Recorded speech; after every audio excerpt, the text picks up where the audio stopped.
All right, good morning. Happy Thursday. We are doing day 2 of 9.7. So we're going to wrap up globalization today. So if you haven't already, please go ahead and get your 9.7 course arc and notebook open. All right, so we're going to work on the course arc. We'll finish it. And we're going to work on a couple questions from the notebook. And then I have your review sheet for the quiz. And we'll do a fun little Kahoots at the end just to do good review and stuff, because these are questions right off the quiz. So this quiz is a little bit longer. It's got 10 questions. I think last week's was only 5. So this one is just a touch longer. Again, the review sheet has really good questions in it, has some of the sample questions, and then the Kahoot. So you're literally getting to see questions from the test bank that you're likely to see. All right. So let's get started. Same standards that we were working on yesterday. So in day 1 of globalization 9.7, it's just so looking at supply and demand, how tariffs and trade, impact that. And because of labor resources and, and the environmental issues and stuff like that, there are some countries that are better off than others. There is an inequality that comes with globalization. So we're going to talk about some of that struggle today and lack of accountability that kind of comes into play. It's kind of a blame game. We love to get together and talk about ideas, but oftentimes there isn't accountability because there's no consequence if you don't follow through. So we'll talk about some of that. All right. Today is National Virtual Vacation Day. I don't know who sits around and come up with these days. You know what I mean? Like, is that like really a job? And if so, can I apply? You know what I mean? It's like, I didn't even know this. I was like, what? So where do you want to go on? What's your dream vacation? Like, where's the dream vacation? Dubai. Oh, wow. Yes. I want to go to all those little islands they've created and stuff like that. I mean, wow. It's amazing. And did you know that over half, Istanbul, that's on my list. Yes, Istanbul. I would love to go there. That's definitely on my list. It's so much. I'm really into, I love like world history, early history. Talk about like religious history. You have Jewish, Christian, and Muslim history, thousands of years of monuments and places and things all within one city. And they've done a good job of preserving it. So yeah, I would love that. I love that. Japan, Sweden, Italy. That's all over the place. Okay, if you had to pick one, Lucy, where would it be? England, yes. I feel like I need to do 2 trips to Europe. I want to do a Western Europe, like England, France, Germany, kind of in that area. And then I need to do a Mediterranean one, like Greece and Italy. You know what I mean? Like it's Europe, but like kind of 2 experiences of that. Lucy, which one? That's all over the place. So different. Italy, I imagine like pasta. Sweden, I think of like the Alps and, skiing. In Japan, I just think of like really cool cities and food and cool like old structures. Japan, cool, amazing. Yes, very cool. Marie, any place in particular in England? Are you into like the castles or the cities or like more history, or are you just like the culture? Like is there a particular thing in England that interests you? I'd love to like experience London, and then I would love to like go to some of the historical castles and sites and things like that. Yeah, London. I feel like that's the ultimate like urban city, but yet it's like old school. I don't know. Like, yeah, posh, Yeah, I think that would be cool. Yes, I don't know, right? Yes. Anyone ever watch Emily in Paris on Netflix? Like, I feel like, I don't know. I mean, she's in Paris though, and stuff like that, but just like that cool city experience. Oh, neat. Okay, so because of history. Oh, the Northern Lights, that would be so cool. Yes, that would be really, really cool. Anybody else? Where do you want to go?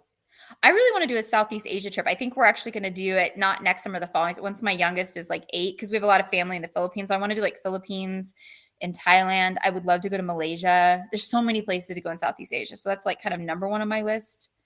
And then I want to do a Europe trip, like when my girls are a little bit older. I think that'd be so fun. So many places to go see. Be really cool. Anybody else? Travel. So here's my biggest encouragement. A lot of these places are outside the United States, right? And so it takes a lot of money, time, and stuff like that. I encourage you, if even like look into short trips. Like I really want to go see the sequoias. I haven't done Yosemite yet. Like there's so many places you can go that are driving distance.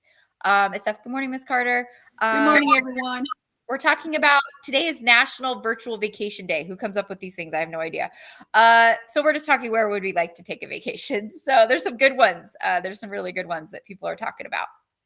Where do you want to go, Miss Carter? I have to pick one place. Okay, let me think.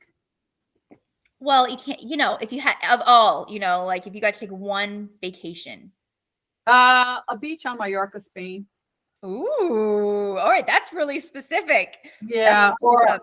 my golden is to spend a month on a Greek isle. Ooh, Just yes, just like a living the local. life. Just rent a little place from somebody, live there for a month, and walk to the village every day. That sort of thing. Oh, I love that idea of like a vacation where you're just like you're not really like visiting all the tourist sites. You're just like No, living the life, I You're don't. I don't want to do the touristy thing. I want to. I want to live there. So yes. yeah, a month in the Greek Isles. Oh, That that works would for be me. amazing. Okay. Yes, that would be amazing. Lots of sunscreen. I could just see it, the sun, and you're just like, Oh, sunscreen, "Oh," and hat, the whole 9 yards. yes. Oh, I love it. I love it. I encourage you guys, if doing the big vacation maybe isn't in the budget or in the plan or something like that, try to do some smaller ones. Some of my best times have just been a road trip. And when I was your age, I remember just a couple friends or a family member, and we would go somewhere just for a couple of days. And it actually can be a lot cheaper because maybe you could share a hotel room. It's easier to eat out. We would stop at grocery stores and make sandwiches. And I did a bunch of like road trips in college and high school that I had a great time. I did the Grand Canyon. I've done the Grand Canyon a couple of times. It's literally, you could even do it in a day if you wanted. I encourage you to stay overnight if you can. Go with a couple friends. And stuff. Williams is only 40 minutes away. Well, from the Grand Canyon. So it's about a 3-hour drive from here. We literally were there at spring break. And yeah, it's so pretty. It's so pretty. It's really cool to see. Honestly, a day, maybe two is all you need there. Because you kind of see it and it's like cool. Yeah, the ghost towns there. There's actually a lot to do in Williams. We did the Bearzona. We went to the Grand Canyon. They have a canyon coaster that literally takes you up to the top of the canyon and you ride down. That they're in Williams. Any of you into the movie Cars? Williams is like the inspiration of that. Yeah, I don't know. Yeah, the virtual Oh, you're from? So, yeah, there's so much to do in Arizona, Utah. There's some amazing places to go in Utah. Zion Park and some hiking and stuff like that. Obviously, Southern California, there's some great places to go, and even Northern California. So I encourage you. There's actually a lot of places that are within half a day's drive that you can just go, and it's absolutely breathtaking. It's amazing. And if you can get a couple people together, it makes it cheaper. That's awesome. Yeah, some of the coolest things to do. Utah, I'm telling you, it is, oh my goodness, it is gorgeous. Especially when it gets hot, some of those parks and stuff, there's some great places you could escape to. We usually go once in the fall. We'll go to Duck Creek, which is up near Bryan Head. It's about 3 hours from here and stuff. And it's so pretty, like up in the mountains, and it's cool. And it's just, you're in the wilderness. We rent a cabin. And like you're saying, Miss Carter, we just kind of like chill, by the campfire, and it's just fun, no Yeah, TV. I just want to be, just want to Exactly, be. exactly, exactly. I encourage you, you know, while you're young, as life goes on, there's just more and more responsibilities, and maybe you already have a lot of responsibilities, but if you can, even just a couple days, it can be really, really fun, and you can have a great time. Yeah, that is quite a hike. I haven't done it, but I have friends who have done it, and that is quite a hike. So if you're gonna do it, at least take people with you so you've got some backup, right? Yeah, there are some gorgeous places to hike in Zion. Yes, for sure. So the dream vacations, maybe those aren't in the cards, but you could certainly do some amazing ones where you could drive and again get a couple friends or family members, bring the cost down. And it can be done, on a decent budget. So I encourage you, if you have opportunities, it's you never regret it. And even just a couple days, amazing what a difference it can make just in your mental health and just feeling like you got a little bit of a break for sure. All right. We are going to jump in. We're going to work on the notebook, and then we'll have some cahoots. All right. So let's get 9.7 course arc and notebook open. Yes. All right. We are going to move kind of fast. There is quite a bit to do. So go ahead and you go into modules 9.7. Oh, sorry. It's bouncing around all over the place here. This is the last lesson in 9 points in module 9. We're almost done. Yay. Okay. Oh, good news. Next week is actually not too bad. So next week, Monday, we're going to work on standard of living research project. We're going to work on it in class on Monday. It's due Tuesday, but we'll work on it again on Wednesday. So we're going to work on it 2 days. Next Thursday, we're going to do just a study hall day. So like a catch up day, because a bunch of stuff closes at the end of next week. And then you guys have Friday and Monday off because it's a holiday weekend. So, and stuff. So, yeah, next week will not actually be that bad. And we will actually do most of this project in class. We'll do a lot of it in class. So, next week will be a little bit of a break. There'll be a catch up day. And then we'll jump back in the following week, those due dates. Then we'll pick up a little bit. But next week will be a little bit of reprieve, which will be nice. Okay, so let's get our course arc open, our notebook open. In the course arc, we are going to be on the challenges of globalization. So 1, 2, 3, 4, 5 down. And then in our notebook, I believe we did 1 through 6. So we're going to do 7, 8, 9, and 10 today. So we'll do 4 of them today. All right, give me any emoji, whatever emoji is your mood right now. I wish they had more options and stuff. I'm going to do a yay because it's Thursday and tomorrow's Friday. So we're sliding into the weekend. Give me some emoji letting me know that you are ready. Oh, Dream, don't be sad. I'm sorry if you're sad. You're tired? Okay. Well, I'll try to keep my energy up. All right. Be entertaining.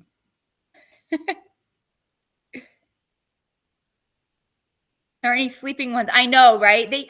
I agree that they are not letting us express ourselves appropriately. And that is a crime. Absolute crime. How dare they?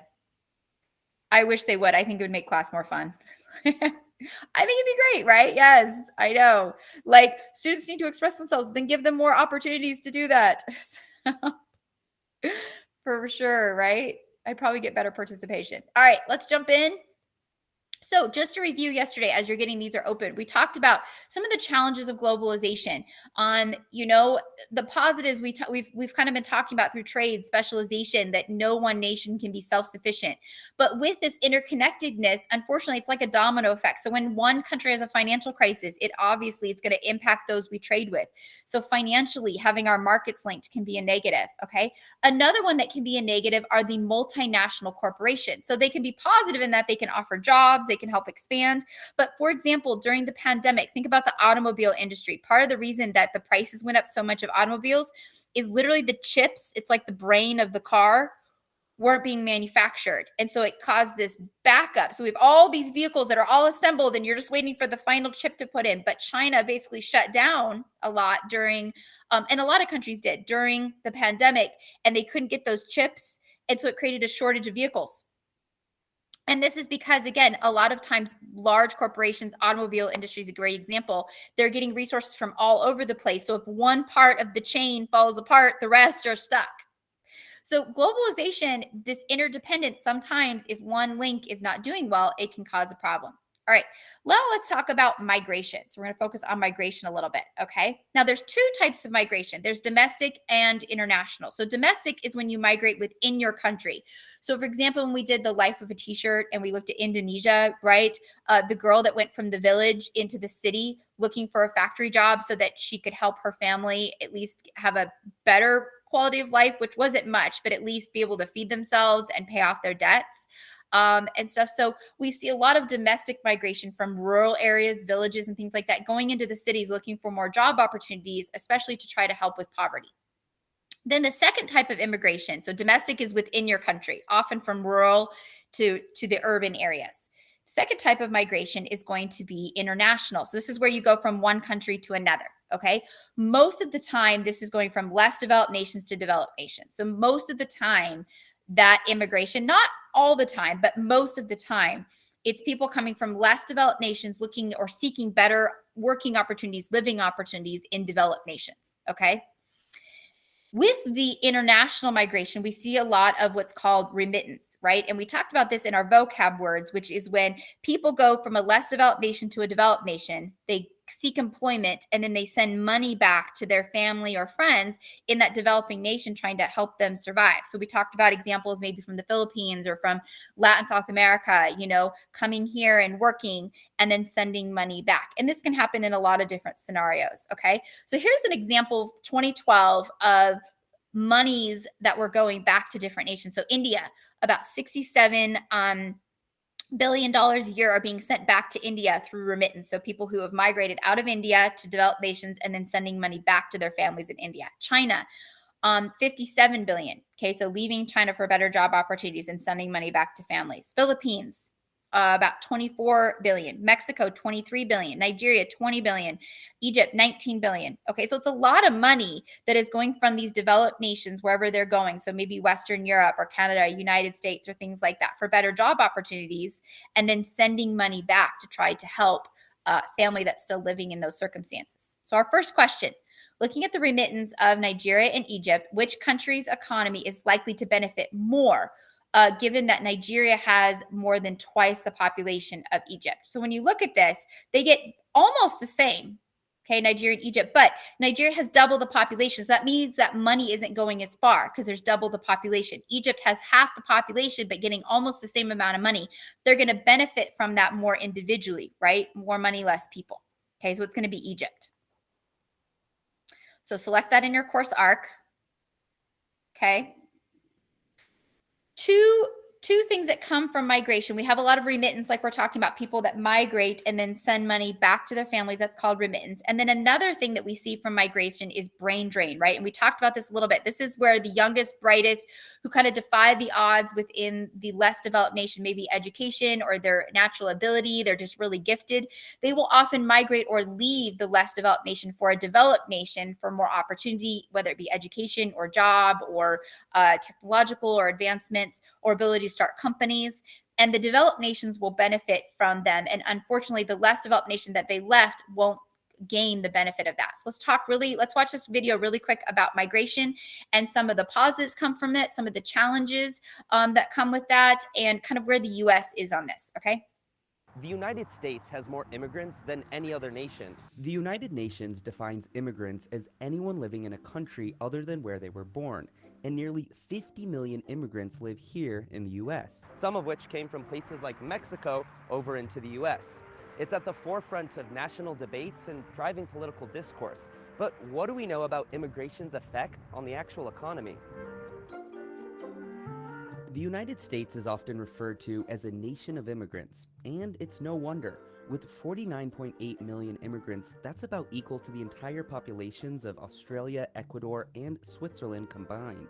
Saudi Arabia, Germany, and Russia follow the US with about 12 million immigrants each. However, only about 15% of the US's total population is foreign-born, well below countries like the UAE, Saudi Arabia, and Australia. But in cities like Miami, Los Angeles, and El Paso, Texas, that percentage is substantially higher, ranging from 26 to 40%. The US-Mexico border has become a focal point in the migration debate. Immigrants continue to make up a larger portion of US society. This has skyrocketed since 1970, when foreign-born residents made up less than 5% of the population. So what have economists learned about the impact of immigration? Well, when we talk about the economy as a whole, it's pretty good news. One report found that an extra 1% increase in a country's migrant population adds on an extra 2% GDP per capita in the long term. The IMF research found this boost happens in two ways.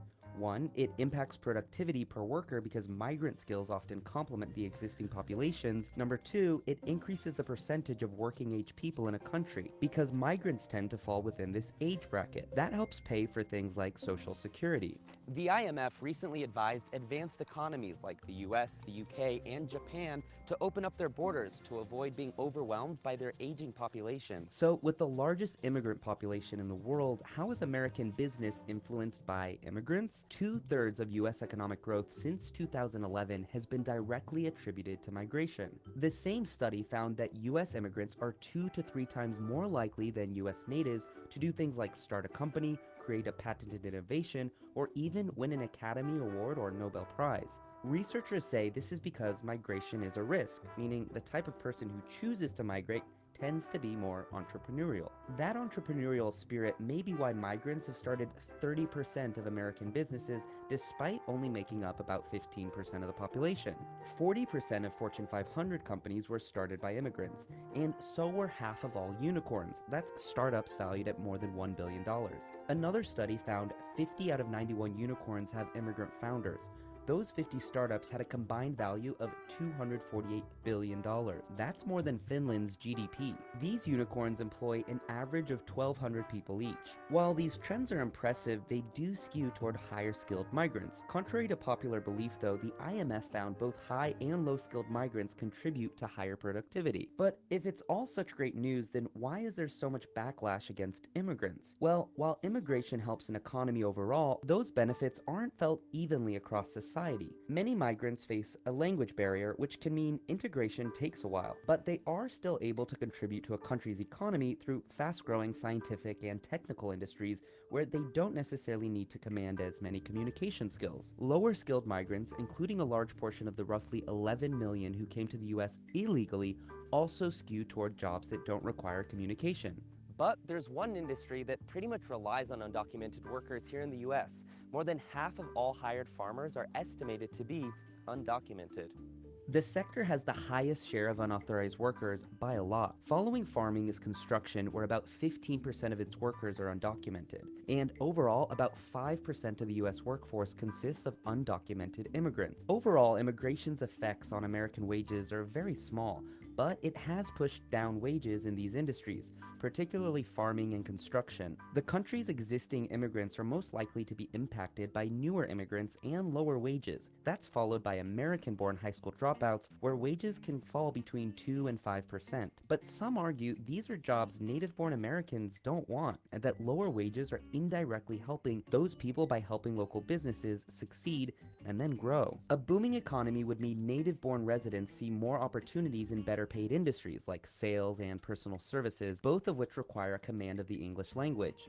And low wages in the farming sector ultimately means food costs less for the US consumer. The US is among the countries with the lowest amount of household income going toward food, spending on average just 6% of their annual budget on groceries. But what about taxes? Many politicians have cited a figure from the conservative-leaning Federation for American Immigration Reform, which reported federal, state, and local governments spend $135 billion a year on undocumented immigrants. Several nonpartisan organizations have disputed that number, though, saying it overestimates the number of such immigrants and doesn't account for many of the positive effects they have on the economy. In reality, it's difficult to place an exact number on the cost, but the country's leading researchers at the national academies have found this. First-generation immigrants do cost governments more money than the US's native-born population. One of the major costs is education, which is paid for primarily by both local and state governments. But that does seem to change when it comes to their children. As adults, second-generation immigrants are some of the strongest economic and fiscal contributors in the US. They contribute more in taxes than their parents and the rest of the native-born population. So, while immigration's impact on the economy is nuanced in the short term, most economists agree it's positive news for the country in the long run. Hey guys, Okay, so I think they give you just a good perspective. I thought that was really interesting about if you look at like new businesses, 30% coming from immigrants, and actually like what a large percentage of some of the most successful businesses coming from immigrants. So some of that is going to be representative of that brain drain that we're talking about, where people from less developed nations who, you know, kind of rise above the odds and stuff and then seek more opportunity come to developed nations. But also looking at, you know, in the long run, you know, the short term, there is more expense upfront. But in the long run, you know, with each generation and stuff like that, with education and getting in the workforce and stuff, the contribution that they bring to the economy and stuff. So I think it's really good to kind of understand that immigration is so complex, and it's not, when people kind of say it's all this or it's all that, they're kind of missing that it, like, well, it depends, or it depends on how you look at it. And, you know, some of the pros and cons, there is expense with immigration, but there's also, we benefit a lot economically from it as well.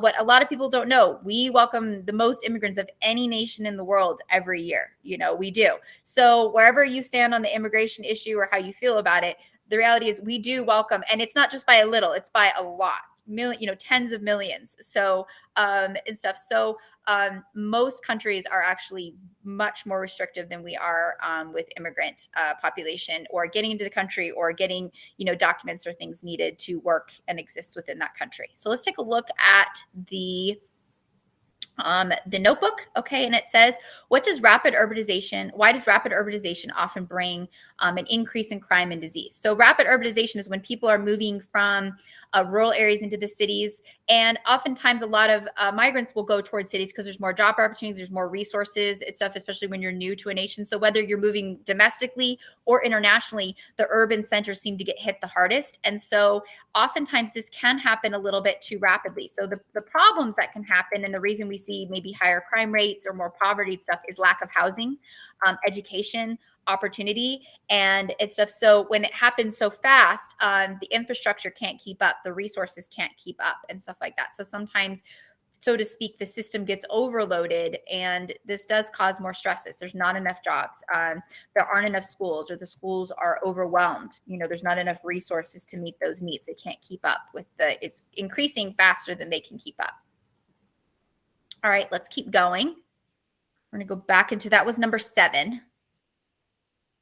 So that's number 7 in the notebook.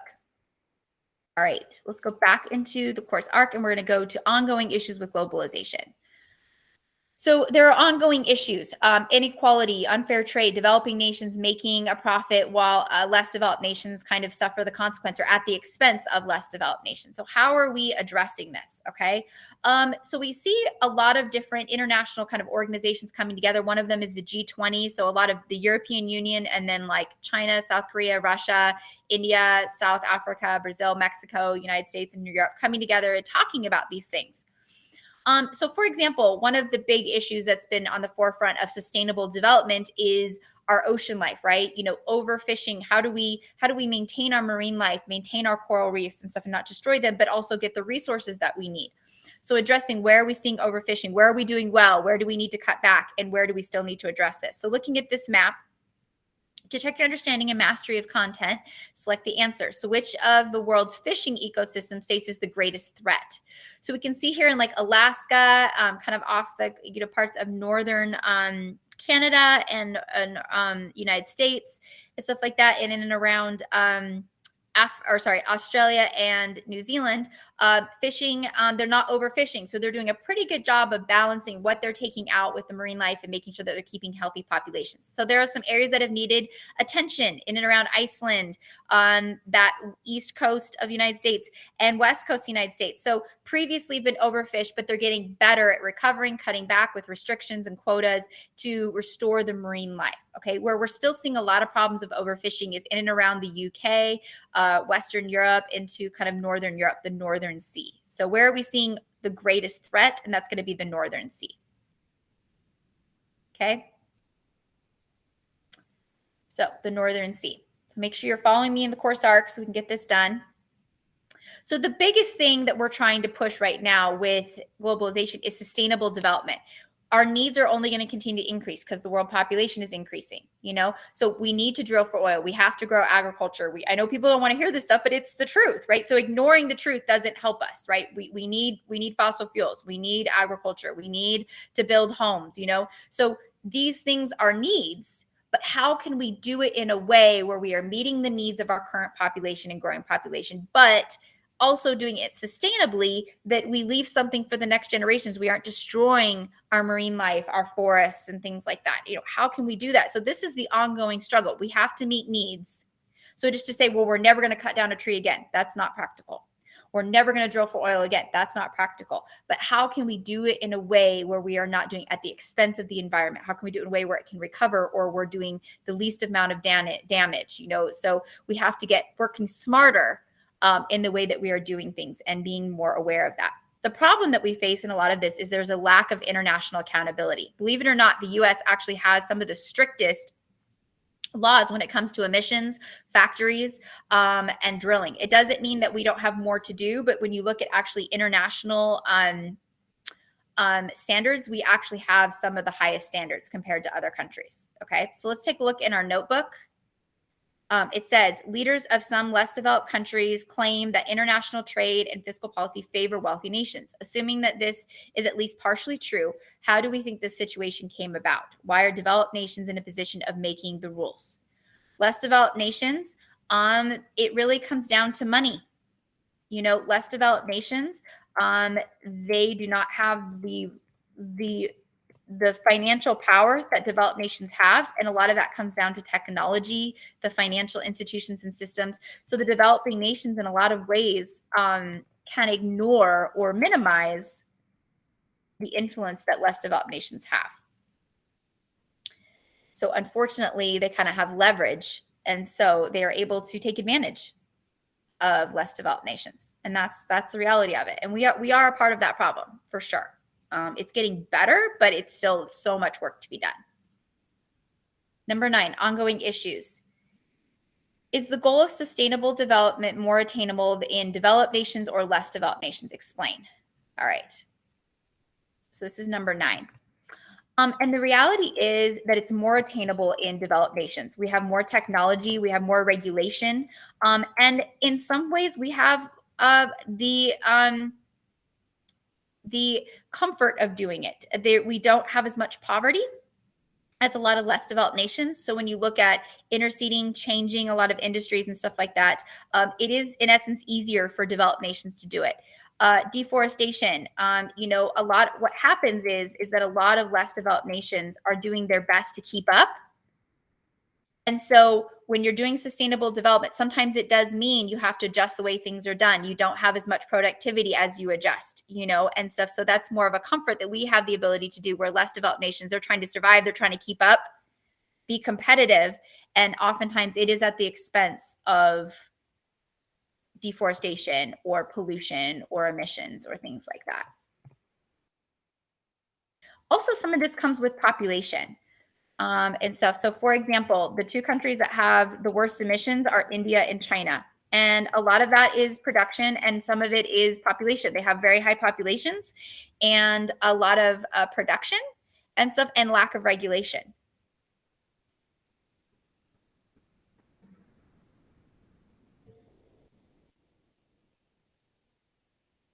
Okay, so I'll give you a second to do that. And then let's do number 10. So reading the following accusation from past president of Brazil, and then answer this question. There are meddlers who have no political authority, who emit carbon dioxide like nobody else, who destroy everything they have, and who put forth opinions about what we should do. Who are these meddlers that Brazil's president is referring to, and stuff? So they're referring to a few things. Developed nations definitely have emissions. And I would say, even, I don't know about you, when I hear celebrities get on their pedestal and say, we need to do better, but then you look at them taking their private jets, living in their massive things, they're actually some of the worst. Did you know one private jet is worth me driving all year? One private jet across the United States. Maybe a couple of times, depending.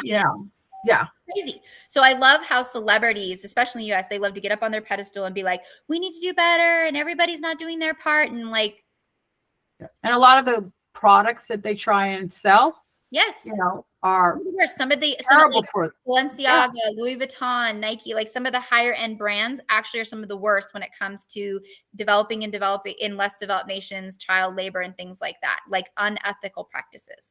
So the hypocrisy is overwhelming. So it's good to be a conscious consumer, because you want to know, where's your stuff coming from? Yes, absolutely. And we're all guilty of, I have a lot of things that are made in China and things like that. So with the best we can, trying to buy locally and doing things like that. But oftentimes the people who get on their pedestals the most and run their mouth, and that's musicians, that's actors, that's producers, that's politicians, are everyone who has the money to do better. Yes, but they don't. Honestly, don't. Bill Gates is one of the worst. It says he's an entrepreneur. He takes private jets everywhere he goes. So, but when we look at country emissions, China and India, by far the worst emitters of CO2 and pollutants into the atmosphere. And so some of our biggest issues with trash actually come from Southeast Asia, getting into the oceans and things like that. So a lot of less developed nations are nations that have very large populations and poverty, have some of the biggest, it's a hard time, and there's a lack of regulation. So there's a lot of work to be done. Doesn't mean we don't have more work to be done, but some of the biggest contributors are actually doing the least about it. Yes. Like I said, and unfortunately, a lot of less developed nations, it's a hard thing. It's like they're just trying to feed their populations and stuff like that. So the idea of putting regulations seems a daunting task, but there more has to be done. More has to be done. And some of the biggest criticizers are actually some of the biggest, well, I have a Tesla. Yeah, but you take private jets everywhere. Yeah, and your Tesla battery is going to go into a landfill and cannot be broken down, And I think too, you have to realize, equal is not fair. So everybody should equally contribute, but it may not seem fair because of the percentages. It could be a large country, that is very poor that does contribute a little bit, and they're saying, oh, that's not fair. Well, it is fair because it's equal. You know what I'm saying? Yeah.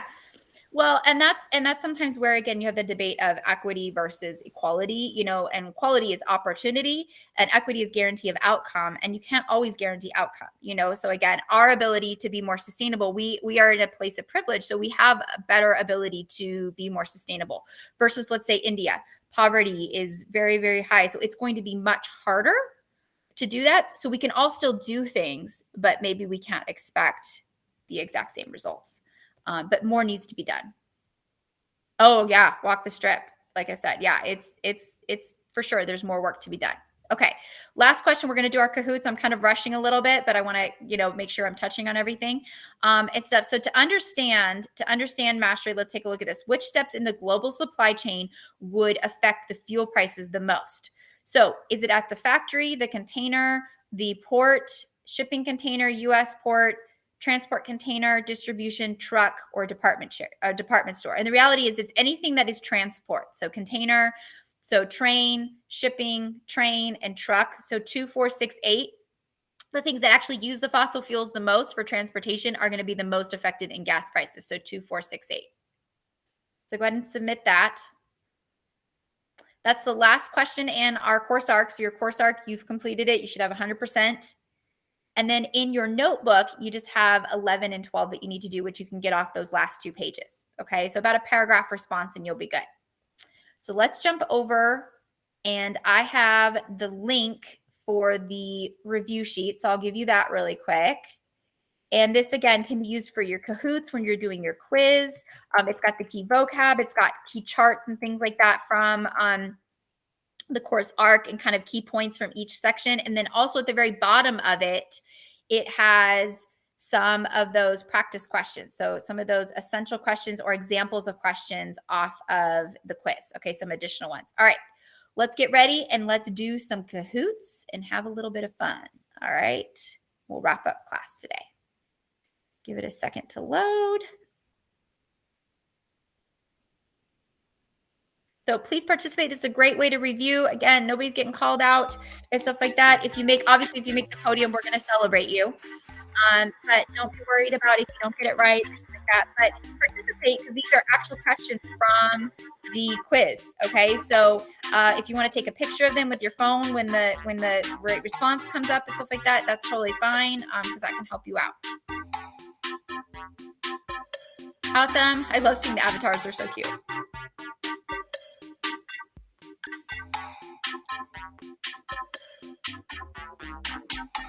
So I got 25 people in this meet. So let's try to get more people involved. I know it takes a second, so please join as quickly as possible so that I can try to be within the class time limits today.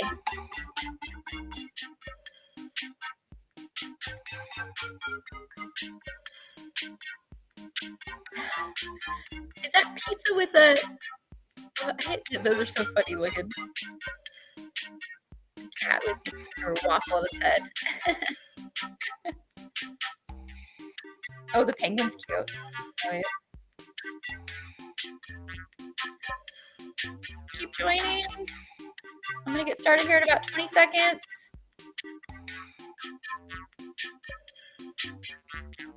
Again, this is just great review. Okay. All right. We're going to get started. Go. And again, just do your best to answer. All right. No harm in answering. Okay.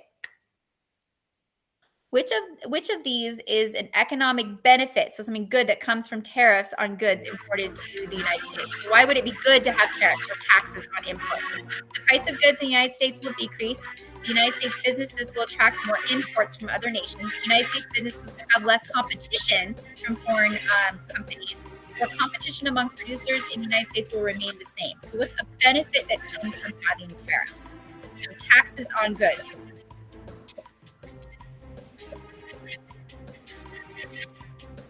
Answer, last chance. Okay, so this one is a little bit harder question.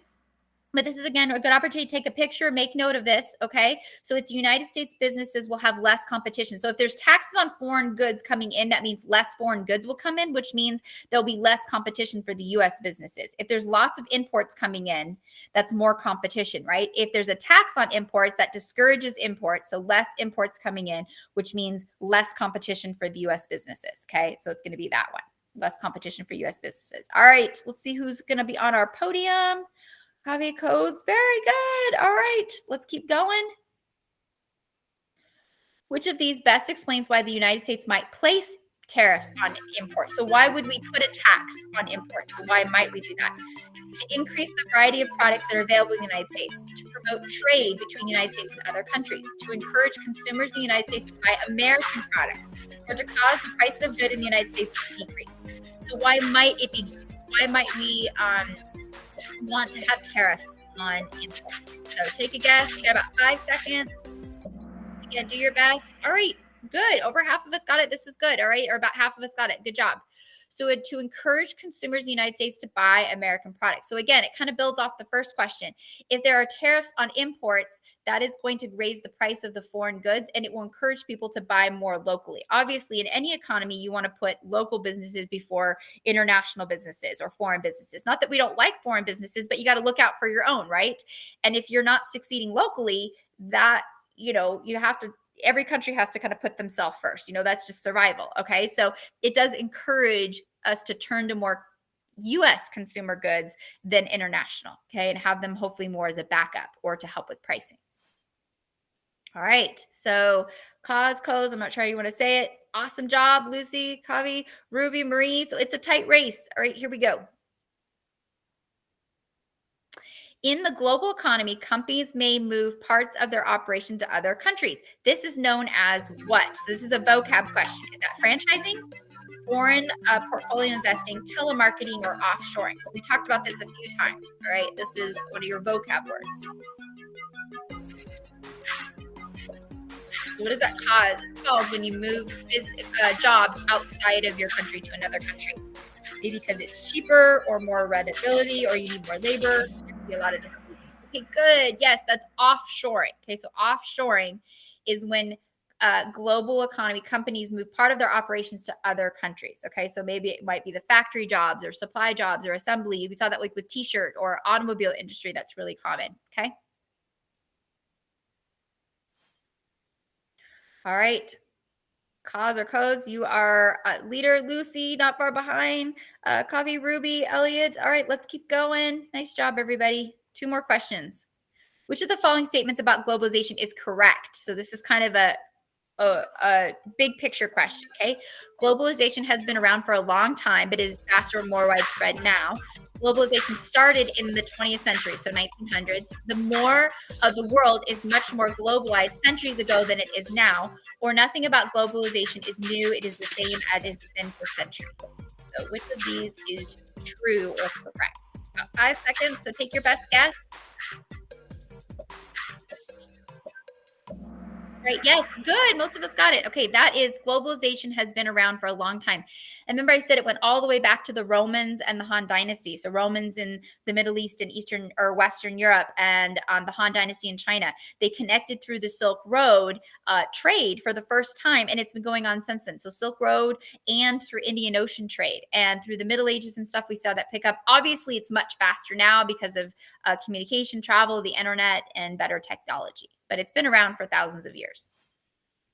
Oh, we got a new leader, Lucy. Nice job. All right, but holding in tight. Still anybody's game. Last question. This is a harder question, so really read it. If nation A adopts public policies that restrict imports from nation B, who is the major trading partner then to nation A? So if you're restricting imports from nation B to nation A, then who is the major trading partner of nation A? Is that saving and investing will increase, job opportunities and export nations will increase, consumers will pay higher prices for products, or the cost of products will decrease? This is a harder question. Your best.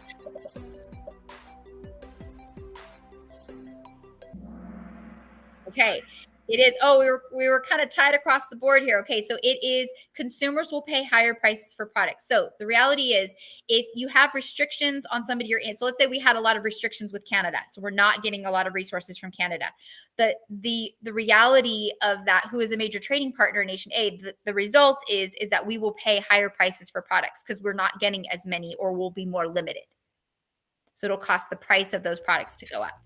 All right, who's on the podium? Oh, it keeps like blocking. I can't see the name. It'll move here in a second. All right, Kov, good job. Okay, Kavi, nice job. And our first place, nice job to everybody on the podium. Lucy, nice job. Bye on that. These are such cute little avatars. Very good. Nice job, everybody. Okay, thanks for participating. Great job. Okay, good review. And even if you didn't get some of them right, hopefully you took some notes or took a picture. Okay, and stuff, because that can be really helpful.